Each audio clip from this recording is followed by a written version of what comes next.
गणेश चतुर्थी की आप सभी को हार्दिक शुभकामनाएं। गणेश चतुर्थी के इस शुभ अवसर पर आज मुझे लगा कि गजानन की, एकदंत की, लंबोदर की एक दो कहानियां जो बचपन से हम सुन सुन करके बड़े हुए हैं, आपके साथ बांटी जाए।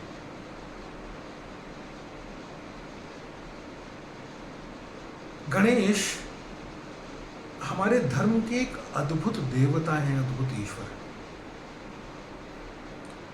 जिनके ज्ञान, जिनके ठहराव, जिनकी प्रज्ञा अद्भुत है। उनकी कथाएं भी उस हिसाब से उतनी ही रोचक हैं। कथाएं तो बहुत हैं, किंतु आज मैं एक ही दो कथा आपके साथ बांटूंगा। पहली कथा जो वास्तव में बचपन में मुझे गुदगुदाती थी, कल्पनाशीलता के नए आयामों में ले जाती थी, नए ऊंचाइयों पर ले जाती थी, वह कथा थी कि एक बार देवताओं ने एक भोजन रखा जिसमें शिव ने जाने से मना कर दिया, पार्वती ने भी जाने से मना कर दिया। बदले में शिव ने यह कहा कि मेरा कोई एक पुत्र चला जाएगा, अब मेरे दोनों पुत्रों में जो भी श्रेष्ठ है वो चला जाए। गणेश ने अपने आप को श्रेष्ठ कहा, कार्तिकेय ने अपने आप को श्रेष्ठ कहा।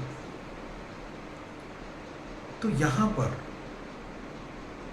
भगवान शिव ने, भोलेनाथ ने उनके सामने एक शर्त रख दी कि ठीक है, तुम दोनों अपने आप को श्रेष्ठ मानते हो, तो एक काम करो, इस संपूर्ण ब्रह्मांड के जो 7 चक्कर पहले मार लेगा वह विजयी। दोनों ने शर्त मंजूर कर ली और जैसे ही शर्त मंजूर करी, कार्तिकेय अपने वाहन गरुड़ पे निकल पड़े,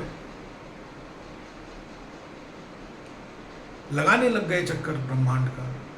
लेकिन मूषकराज पर बैठे हुए गणेश शिव और पार्वती के बगल से हिले भी नहीं। बड़ी देर तक बैठे रहे और फिर थोड़ी देर बाद उनके चारों तरफ अपनी परिक्रमा करी 7 बार और वहीं बैठे रहे।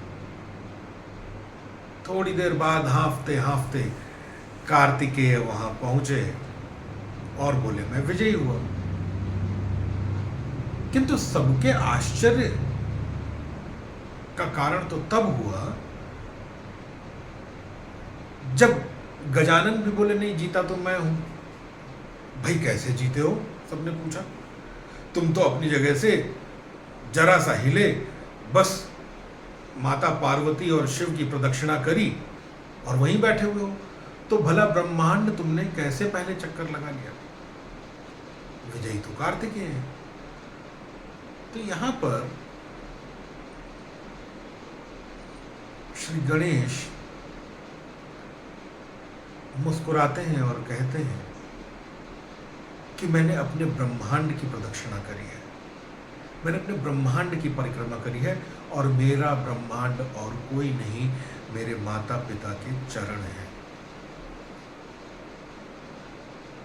मैंने उनकी 7 प्रदक्षिणा कर ली, तो मैंने अपने ब्रह्मांड की 7 प्रदक्षिणा कर ली। शिव मुस्कुराए, पार्वती मुस्कुराई और देवता भी मुस्कुराए।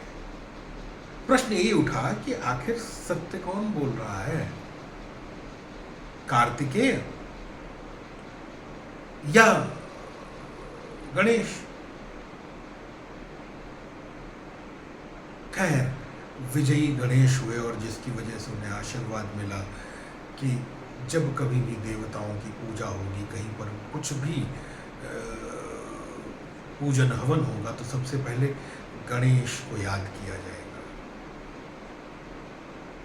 किंतु क्या भिन्नता थी कार्तिकेय के ब्रह्मांड और गणेश के ब्रह्मांड में जितना मैं सोचता हूँ उतना मैं पाता हूँ कि शायद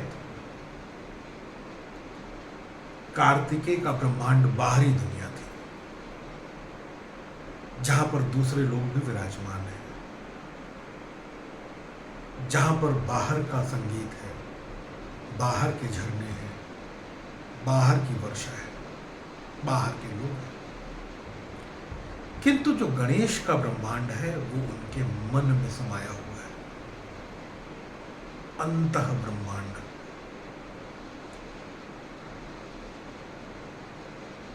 जहां पर उनके मन का संगीत बजता है, जहां पर उनके मन के झरने फूटते हैं, जहां पर जो बादल गरजते हैं वो उनके मन के बादल हैं, जहां पर जो उनका ब्रह्मांड है वो उनके माता पिता के चरणों में समाया हुआ है। शायद इसीलिए गणेश को विजेता घोषित किया गया, क्योंकि वे अपने अंदर के ब्रह्मांड में डूबे। कहा भी गया है, जिन बूढ़ा तिन पाइयां गहरे पानी बैठ, जो डूब गया ईश्वर उसे ही मिला है।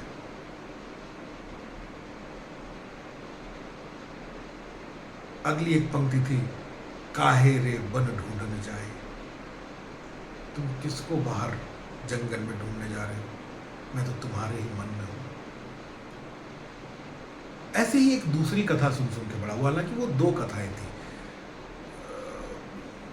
मैं बचपन में जिस जगह बड़ा हुआ वहाँ एक पर्व मनाया जाता था सकट, और उसमें सकट बाबा की कथा सुनाई जाती थी। हम सभी बच्चे वहाँ पर बैठ करके अपनी माओं से, मामियों से, मौसियों से सुनते थे, मांग मांग करके सुनते थे। उसमें एक कथा थी, और वही बाद में जब बड़ा होने लग गया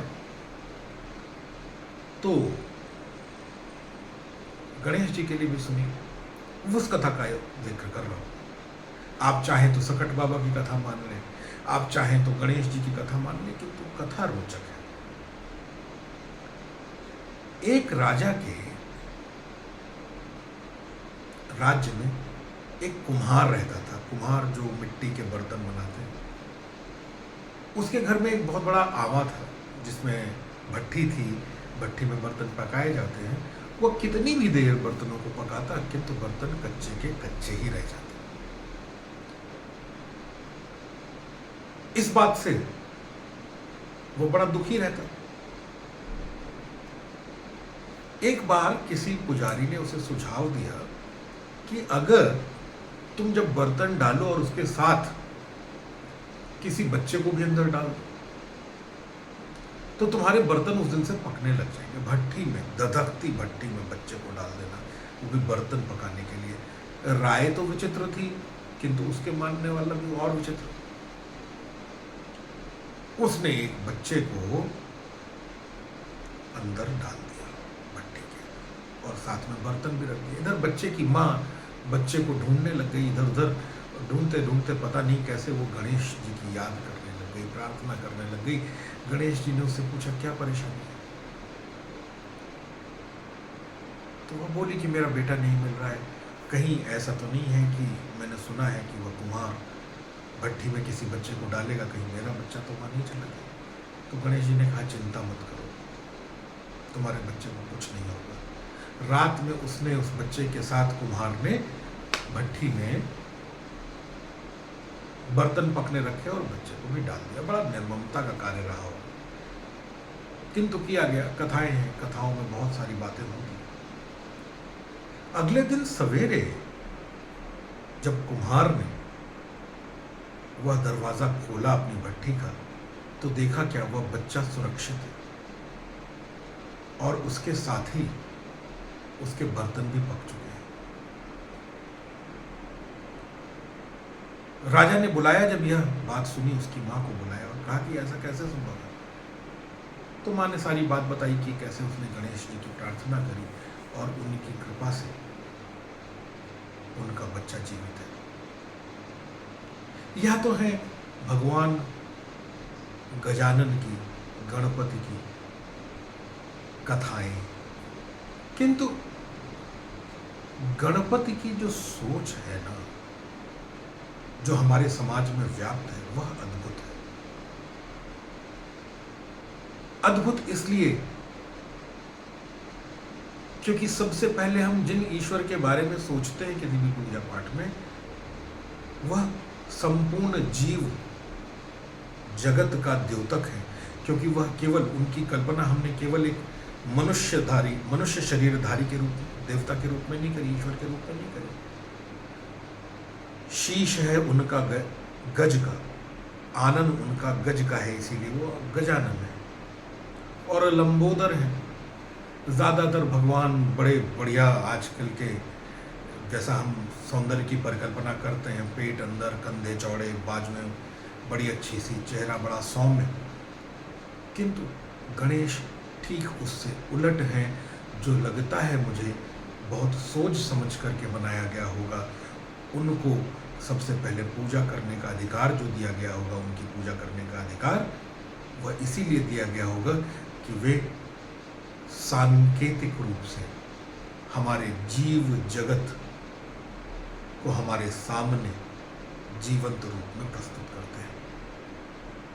भगवान करे आप सभी की गणेश चतुर्दशी बहुत अच्छे से मने और गजानन का आशीर्वाद आपके और आपके परिवार पर बना रहे।